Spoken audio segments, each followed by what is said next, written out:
جلایا جا رہا تھا، کوئی کسی کا پرسان حال نہ تھا،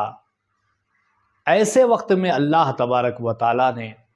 حضرت محمد المصطفیٰ صلی اللہ تعالیٰ علیہ وسلم کو پیدا فرما کر ہم پر احسان بخشا۔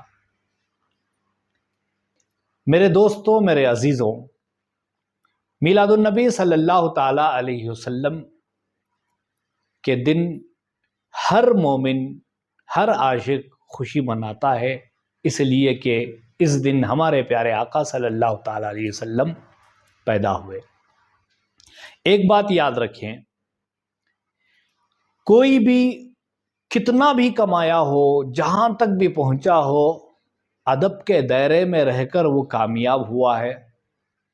اور کوئی نقصان میں گیا ہے، نقصان اٹھایا ہے، تو بے ادبی کے معاملے میں وہ نقصان اٹھایا ہے۔